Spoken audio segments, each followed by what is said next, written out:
ಎಲ್ರಿಗೂ ಕೂಡ ನಮಸ್ಕಾರ. ನಾನಿವತ್ತು ನಿಮ್ಮನ್ನು ಕರ್ಕೊಂಡು ಹೋಗ್ತಿರ್ತಕ್ಕಂಥ ಜಾಗ ಹೇಮಾವತಿ ಅಂತ ಹೇಳಿ. ಅಲ್ಲಿ ಏನಪ್ಪ ಸ್ಪೆಷಲ್ ಅಂದರೆ, ಎಲ್ಲ ದೇವಸ್ಥಾನಗಳಲ್ಲೂ ಶಿವಲಿಂಗ ಅಂದರೆ ಶಿವ ಲಿಂಗ ರೂಪದಲ್ಲಿ ದರ್ಶನ ಕೊಟ್ಟರೆ, ಈ ದೇವಸ್ಥಾನದಲ್ಲಿ ಮಾತ್ರ ಲಿಂಗು ಮಾನವ ರೂಪದಲ್ಲಿ ಎಲ್ಲರಿಗೂ ದರ್ಶನ ಕೊಡ್ತಾನೆ. ಅದರಿಂದ ಇದನ್ನು ತುಂಬ ಪ್ರಮುಖವಾದಂತಹ ವಿಡಿಯೋ ಅಂತ ಹೇಳಿ ನಾನು ಕರೆದೆ. ಈ ದೇವಸ್ಥಾನ ಎಲ್ಲಿದೆ ಗೊತ್ತಾ ಸ್ನೇಹಿತರೆ? ಈ ದೇವಸ್ಥಾನ ಬಂದು ಆಂಧ್ರ ಪ್ರದೇಶದಲ್ಲಿದೆ. ಹಾಗೆ ಸತ್ಯಸಾಯಿ ಜಿಲ್ಲೆಗೆ ಈ ದೇವಸ್ಥಾನ ಸೇರುತ್ತೆ. ಮತ್ತು ಇದು ಕರ್ನಾಟಕ ಮತ್ತು ಆಂಧ್ರದ ಗಡಿಯಲ್ಲಿ ಮಡಕ್ಶಿರ ಮತ್ತು ಹಿಂದೂಪುರಕ್ಕೆ ಹೋಗ್ತಾ ರಸ್ತೆಯಲ್ಲಿ ಸಿಗ್ತಕ್ಕಂಥ ಜಾಗವೇ ಈ ಹೇಮಾವತಿ. ನೋಡಿ, ನಾನು ಹೇಳ್ತಾ ಇದ್ನಲ್ಲ, ಅಲ್ಲಿರ್ತಕ್ಕಂಥ ಶಿವಲಿಂಗ ಮಾನವ ರೂಪದಲ್ಲಿದೆ ಅಂತ. ಇದೇ ಆ ದೇವರು. ಈ ದೇವರು ಬಂದು 5.8 ಅಡಿ ಎತ್ತರ ಇದೆ. ಹಾಗೆ ಇಲ್ಲಿರ್ತಕ್ಕಂಥ ಶಿವಲಿಂಗ ನೋಡಿ ಮಾನವ ರೂಪದಲ್ಲಿ ನಮಗೆ ನೋಡೋಕೆ ಸಿಗ್ತದೆ. ಹಾಗೆ ಈ ದೇವರು ಧ್ಯಾನಸ್ಥ ರೂಪದಲ್ಲಿ ನಾವು ನೋಡ್ಬೋದು ಈ ದೇವ್ರನ್ನ. ಹಾಗೆ ಈ ದೇವಸ್ಥಾನನ ದಕ್ಷಿಣ ಕಾಶಿ ಅಂತಲೂ ಕೂಡ ಕರೀತಾರೆ. ಹಾಗೆ ಈ ದೇವಸ್ಥಾನದ ಇನ್ನೊಂದು ಪ್ರಮುಖ ಅಚ್ಚರಿ ಏನಂತ ಅಂದರೆ, ಗರ್ಭಗುಡಿ ಒಳಗಡೆ ಸೂರ್ಯನ ಕಿರಣಗಳು ದೇವರ ಮೇಲೆ ಬೀಳುವಂತಹ ವಾಸ್ತುಶಿಲ್ಪವನ್ನು ಇವರು ನಿರ್ಮಾಣ ಮಾಡಿದ್ದಾರೆ. ಮತ್ತು ಇನ್ನೊಂದು ಅಚ್ಚರಿ ವಿಷಯ ಏನಂತ ಅಂದರೆ, 8 ಮತ್ತು 10ನೇ ಶತಮಾನದಲ್ಲಿ ಈ ಪ್ರದೇಶವನ್ನು ಎಂಜೇರು ಅಂತೇಳಿ ಕರಿತಾ ಇದ್ರು.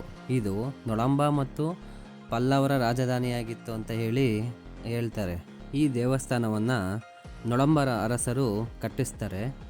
ನಂತರ ಚೇಳರು ಮತ್ತು ವಿಜಯನಗರ ಅರಸರು ಕಾಲದಲ್ಲಿ ಈ ದೇವಸ್ಥಾನವನ್ನು ಜೀರ್ಣೋದ್ಧಾರ ಮಾಡ್ತಾರೆ. ಮತ್ತು ಇನ್ನೊಂದು ಇಂಟ್ರೆಸ್ಟಿಂಗ್ ವಿಷಯ ಏನಂತ ಅಂದರೆ, ಈ ಸ್ಥಳಕ್ಕೆ ಮೊದಲು ಇದ್ದಂತಹ ಹೆಸರು ಪೆಂಜೇರು ಅಂತ ಹೇಳಿ, ನಂತರ ಅದು ಎಂಜೇರು ಆಯಿತು ಅಂತ ಹೇಳ್ತಾರೆ. ಹಾಗೆ ಇಲ್ಲಿರ್ತಕ್ಕಂಥ ಅಳುಬ್ರನ್ನೇನಾದರೂ ಕೇಳಿದ್ರೆ, ಇಲ್ಲಿ ಚಿನ್ನದ ಮಳೆ ಬಂತು, ಅದರಿಂದ ಇದಕ್ಕೆ ಹೇಮಾವತಿ ಅಂತ ಹೇಳಿ ಹೆಸರನ್ನ ಇಡಲಾಯಿತು ಅಂತ ಹೇಳ್ತಾರೆ. ಮತ್ತು ಇನ್ನೂ ಕೆಲವರು ಹೇಳ್ತಾರೆ, ಈ ಸ್ಥಳಕ್ಕೆ ಹೇಮಾವತಿ ಅಂತ ಹೆಸರು ಏನಕ್ಕೆ ಬಂತು ಅಂದರೆ, ಅಲ್ಲಿನ ನೊಳಂಬ ರಾಜರ ಮಗಳ ಹೆಸರು ಹೇಮಾವತಿ ಅಂತ ಹೇಳಿ, ಅದರಿಂದ ಈ ಸ್ಥಳಕ್ಕೆ ಹೇಮಾವತಿ ಅಂತ ಹೇಳಿ ಹೆಸರನ್ನು ಇಟ್ಟರು ಅಂತ ಕೂಡ ಇನ್ನೂ ಕೆಲವಷ್ಟು ಜನ ಹೇಳ್ತಾರೆ. ಹಾಗೆ ಇಲ್ಲಿನ ಅರಸರು 32,000 ಹಳ್ಳಿಗಳನ್ನು ಕೂಡ ಸುತ್ತಮುತ್ತ ಯಾವುದಾದ್ರು ಹಳ್ಳಿ ಬರುತ್ತೋ ಅದೆಲ್ಲ ಸುತ್ತಮುತ್ತ ಸರೌಂಡಿಂಗ್ಸ್ ಹಳ್ಳಿಗಳಲ್ಲೆಲ್ಲ ಇವರು ಆಳ್ವಿಕೆನ ಮಾಡಿದ್ದಾರೆ ಅಂತ ಕೂಡ ಹೇಳ್ತಾರೆ. ಹಾಗೆ ನಾವು ಇಲ್ಲಿರ್ತಕ್ಕಂತಹ ದೇವಾಲಯವನ್ನು ಪಶ್ಚಿಮ ಮುಖವಾಗಿ ಸಿದ್ದೇಶ್ವರ ಮತ್ತು ದೊಡ್ಡೇಶ್ವರ ಎಂಬ 2 ದೇವಾಲಯಗಳನ್ನ ನಾವು ಇಲ್ಲಿ ನೋಡ್ಬೋದು.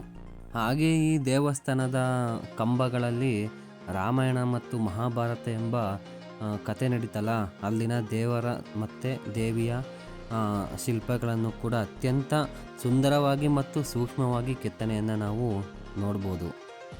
ಆಗಿನ ಕಾಲದಲ್ಲೇ ಈ ದೇವಸ್ಥಾನಕ್ಕೆ ಬೆಳಕು ಮತ್ತು ಗಾಳಿ ಬರುವಂತಹ ಈ ಕಿಟಕಿಗಳಾಗಲಿ ಹಾಗೆ ಗವಾಕ್ಷಿಗಳಾಗಲಿ ಆ ಥರ ನಿರ್ಮಾಣ ಮಾಡಿದ್ದಾರೆ. ತುಂಬ ಚೆನ್ನಾಗಿ ಇಲ್ಲಿನ ವಾಸ್ತುಶಿಲ್ಪವನ್ನು ಕೆತ್ತನೆ ಮಾಡಿದ್ದಾರೆ. ನನಗೆ ಈ ದೇವಸ್ಥಾನ ನೋಡಿದಾಗ ಏನಂತ ಅನ್ನಿಸ್ತಪ್ಪ ಅಂದರೆ, ತುಂಬ ಶಿವಲಿಂಗಗಳೇ ತುಂಬ್ಕೊಂಡಿರ್ತಕ್ಕಂಥ ದೇವಸ್ಥಾನ ಅಂತ ಕೂಡ ಒಂದು ಅನ್ನಿಸ್ತು. ಮತ್ತು ಅಲ್ಲಿನ ಶಿವಲಿಂಗದ ಮುಂದ್ಗಡೆ ನಂದಿ ವಿಗ್ರಹವನ್ನು ಕೂಡ ಕೆತ್ತನೆ ಮಾಡಿದ್ದಾರೆ. ಅದು ಪುಟ್ಟ ಶಿವಲಿಂಗ ಆಗಲಿ ದೊಡ್ಡ ಶಿವಲಿಂಗ ಆಗಲಿ, ಎಲ್ಲ ಶಿವಲಿಂಗದ ಮುಂದೆನೂ ಕೂಡ ಅವರು ನಂದಿ ವಿಗ್ರಹವನ್ನು ಕೆತ್ತನೆ ಮಾಡಿದ್ದಾರೆ. ಮತ್ತು ಇಲ್ಲಿರ್ತಕ್ಕಂತಹ ದೇವಸ್ಥಾನಗಳಲ್ಲಿ ಸಿದ್ದೇಶ್ವರ, ದೊಡ್ಡೇಶ್ವರ, ಮಲ್ಲೇಶ್ವರ, ವಿರೂಪಾಕ್ಷೇಶ್ವರ ಅಂತ ಹೇಳಿ 4 ದೇವಾಲಯಗಳನ್ನ ನಾವು ಪ್ರಮುಖವಾಗಿ, ಅದು ಶಿವನ ದೇವಾಲಯವನ್ನೇ ನಾವು ಇಲ್ಲಿ ಕಾಣ್ಬೋದಾಗಿದೆ. ಮತ್ತು ದೊಡ್ಡೇಶ್ವರ ದೇವಸ್ಥಾನ ಅಂತ ಹೇಳಿದ್ನಲ್ಲ, ಅದು ಇಲ್ಲಿರ್ತಕ್ಕಂಥ ಸರೌಂಡಿಂಗ್ಸ್ ಕಾಂಪೌಂಡ್ ಒಳಗಡೆ ಕೂಡ ಬರುತ್ತೆ. ಆ ದೊಡ್ಡೇಶ್ವರ ದೇವಸ್ಥಾನದ ಎದುರುಗಡೆ ಇರ್ತಕ್ಕಂತಹ ನಂದಿ ವಿಗ್ರಹ 6 ಅಡಿ ಎತ್ತರ, ಆ ಶಿವಲಿಂಗುವಿಗೆ 8 ಅಡಿ ಉದ್ದ, 4 ಅಡಿ ಎತ್ತರದ ಕಪ್ಪು ಗ್ರಾನೈಟಲ್ಲಿ ಈ ನಂದಿ ವಿಗ್ರಹನ ಕೆತ್ತನೆ ಮಾಡಿದ್ದಾರೆ. ತುಂಬ ಸುಂದರವಾಗಿದೆ, ಅಚ್ಚರಿ ಅಂತ ಹೇಳ್ಬೋದು. ಮತ್ತು ಇಲ್ಲಿನ ಜಾತ್ರಾ ಸಮಯದಲ್ಲಿ ತುಂಬ ಜನಸಾಗರವೇ ಕೂಡ ಹರಿದು ಬರುತ್ತೆ ಅಂತ ಹೇಳ್ತಾಯಿದ್ರು. ಅದು ಪ್ರಮುಖವಾಗಿ ಮಹಾಶಿವರಾತ್ರಿಯ ಸಮಯದಲ್ಲಿ ದೊಡ್ಡ ಜಾತ್ರೆ ನಡೆಯುತ್ತಂತೆ. ಈ ಜಾತ್ರಾ ಸಮಯದಲ್ಲಿ ಪುಷ್ಪರಥ ಮತ್ತು ಅಗ್ನಿಕೊಂಡ, ಚಿನ್ನದ ರಥ, ಬ್ರಹ್ಮ ರಥೋತ್ಸವ ಇವೆಲ್ಲ ಬಹಳ ವಿಜೃಂಭಣೆಯಾಗಿ ನಡೆಯುತ್ತಂತೆ. ಅದು ಫೆಬ್ರವರಿ ಮತ್ತು ಮಾರ್ಚ್ ತಿಂಗಳ ರಥೋತ್ಸವ ಅಂತ ಹೇಳ್ಬೋದು. ಇಲ್ಲಿನ ಪ್ರಮುಖವಾದ ಅಂಶ ಏನಂತಂದರೆ ಇವಾಗ ಹೋಗ್ತಾ ಇದ್ದೀವಲ್ಲ ಇಲ್ಲಿನ ಕಲ್ಯಾಣಿ, ಅದರ ವಿಶೇಷತೆ ಕೇಳಿದ್ರೆ ನೀವೇ ಒಂದು ಕ್ಷಣ ದಂಗಾಗಿ ಹೋಗ್ತೀರ. ಏನಂತ ಅಂದರೆ ಈ ಕಲ್ಯಾಣಿಯಲ್ಲಿ ಇರ್ತಕ್ಕಂತಹ ನೀರು ಸಮಯಕ್ಕೆ ತಕ್ಕಂತೆ ಬಣ್ಣವನ್ನು ಬದಲಾಯಿಸುತ್ತಂತೆ. ನಾನು ಕೂಡ ಅದನ್ನು ನೋಡಲಿಲ್ಲ, ನಿಮಗೂ ಕೂಡ ತೋರ್ಸೋಕ್ಕಾಗಲಿಲ್ಲ. ಅಲ್ಲಿ ತುಂಬ ನೀರು ಕಮ್ಮಿ ಇದ್ದಿದ್ದರಿಂದ ಒಟ್ಟಿನಲ್ಲಿ ನೀರು ಮಾತ್ರ ತುಂಬ ಸ್ವಚ್ಛವಾಗಿತ್ತು. ಆದರೆ ಅದರ ಒಳಗಡೆ ಕವರು ಆ ಥರ ಎಲ್ಲ ಎಸ್ತಿದ್ರು. ದಯವಿಟ್ಟು ಆ ಥರ ಎಸೆಯೋಕ್ಕೆ ಹೋಗಬೇಡಿ, ಯಾಕಂದರೆ ಇರೋದನ್ನು ನಾವು ಉಳಿಸ್ಕೊಂಡು ಹೋಗಬೇಕು. ನೀರು ಮಾತ್ರ ತುಂಬ ಸ್ವಚ್ಛತೆಯಾಗಿದೆ. ಅಲ್ಲಿ ಏನು ಪೂಜೆ ಮಾಡ್ತಿರೋ ಹಾಗೆ ಎಲ್ಲ ಕಸ ಕಡ್ಡಿಗಳನ್ನು ಹಾಕಕ್ಕೆ ಹೋಗಬೇಡಿ ಅಂತ ಹೇಳ್ತಾಯಿದ್ದೀವಿ. ಕಲ್ಯಾಣಿ ಒಳಗಡೆ ಇರ್ತಕ್ಕಂಥ ನೀರಿನ ಬಣ್ಣ ಬದಲಾಗುತ್ತೆ ಅಂತ ಇದೇ ಫಸ್ಟ್ ನಾನು ಕೇಳ್ತಾ ಇರೋದು. ಹಾಗೆ ಅಲ್ಲಿನ ಗೈಡ್ ಅಥವಾ ಯಾರಾದರೂ ಸಿಕ್ಕಿದ್ರೆ ನಿಮಗೆ ನೀವು ಒಂದು ಸತಿ ಹೋಗಿ ಅದು ಯಾವ ಥರ ಬದಲಾಗುತ್ತೆ ಅನ್ನೋ ತಂತ್ರಜ್ಞಾನ ಯಾವ ಥರ ಉಪಯೋಗಿಸ್ಕೊಂಡಿದ್ದಾರೆ ಅಂತ ನೀವು ಕೇಳ್ಬೋದು ಬೇಕಾದರೆ. ನೋಡಿ, ನಾನು ಆವಾಗಲೇ ಹೇಳ್ದಂಗೆ ಪ್ರತಿಯೊಂದು ದೇವಸ್ಥಾನದಲ್ಲಿ ಶಿವಲಿಂಗ ಇದೆ ಮತ್ತು ಅದರ ಎದುರುಗಡೆ ಬಸವಣ್ಣ ಮೂರ್ತಿ ಕೂಡ ಇದೆ. ಬನ್ನಿ ಹೋಗೋಣ ಒಳಗಡೆ. ಅಂದರೆ ತಂತ್ರಜ್ಞಾನ ತುಂಬ ಚೆನ್ನಾಗಿ ಯೂಸ್ ಮಾಡ್ಕೊಂಡಿದ್ದಾರೆ. ಎಲ್ಲೂ ಕೂಡ ಅಷ್ಟು ಇಕ್ಕಟ್ಟು ಅನಿಸಲ್ಲ ದೇವಸ್ಥಾನ. ಒಳಗಡೆ ಆಗಲಿ ಹೊರಗಡೆ ಆಗಲಿ ತುಂಬ ವಿಶಾಲವಾಗಿ ಕೆತ್ತನೆನ ಮಾಡಿದ್ದಾರೆ. ನೋಡಿ, ಇಲ್ಲಿರ್ತಕ್ಕಂಥ ಶಿವಲಿಂಗ ತುಂಬ ಅಪರೂಪ. ಅಂದರೆ ಈ ಥರ ಉಳಿಸ್ಕೊಂಡು ಹೋಗ್ತಾ ಇದ್ದಾರಲ್ಲ ಈ ದೇವಸ್ಥಾನನ, ಅಲ್ಲಿನ ಶಿವಲಿಂಗನ. ತುಂಬ ಸುಂದರವಾಗಿದೆ ಅಲ್ಲಿನ ಮೂರ್ತಿ.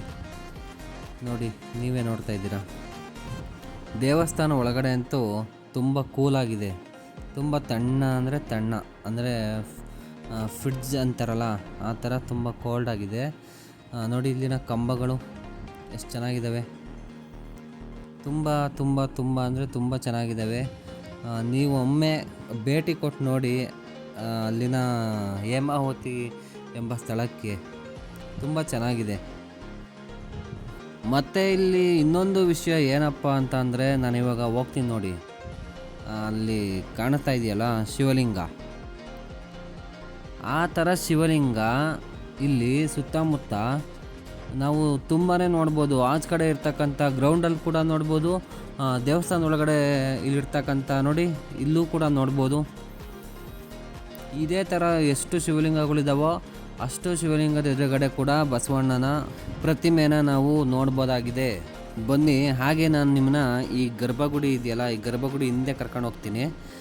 ಅಲ್ಲಿ ಏನಪ್ಪ ವಿಶೇಷ ಅಂದರೆ ಕಲ್ಲಲ್ಲಿ ಕೂಡ ಕಟ್ಟಿರ್ತಕ್ಕಂತಹ ಗರ್ಭಗುಡಿ ಇದೆ. ಮತ್ತು ಅದ್ರ ಜೊತೆ ಈ ನಾವೇನಂತೀವಿ ಇಟ್ಟಿಗೆ ಕೂಡ ಮಿಶ್ರಣ ಮಾಡಿ ಕಟ್ಟಿದ್ದಾರೆ. ಅದು ಚಿಕ್ಕ ಚಿಕ್ಕ ಇಟ್ಟಿಗೆಗಳು ನೋಡಿ.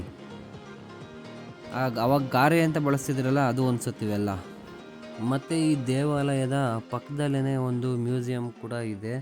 ಅದು ನಾವು ಹೋಗೋಷ್ಟ್ರಿಗೆ ಕ್ಲೋಸ್ ಆಗಿತ್ತು, ನಾವು ಅದನ್ನು ತೋರ್ಸೋಕ್ಕಾಗಲಿಲ್ಲ.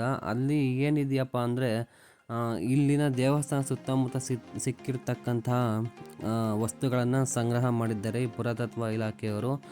ಈ ವಿಡಿಯೋ ಏನಾದರೂ ನಿಮಗೆ ಇಷ್ಟ ಆಗಿದರೆ, ಹಾಗೆ ಈ ವಿಡಿಯೋದಲ್ಲಿರ್ತಕ್ಕಂಥ ಇನ್ಫಾರ್ಮೇಷನ್ ನಿಮಗೆ ತಲುಪಿದೆ ಅನ್ನೋದಾದರೆ ನಮಗೆ ಸಪೋರ್ಟ್ ಮಾಡಿ, ಹಾಗೆ ಲೈಕ್ ಮಾಡಿ, ಶೇರ್ ಮಾಡಿ, ಇನ್ನೂ ಅತಿ ಹೆಚ್ಚು ಜನಗಳು ನೋಡಲಿ ಅಂತ ಹೇಳ್ತಾ ಈ ವಿಡಿಯೋನ ಇಲ್ಲಿಗೆ ಮುಕ್ತಾಯ ಮಾಡ್ತಾಯಿದ್ದೀವಿ. Thank you.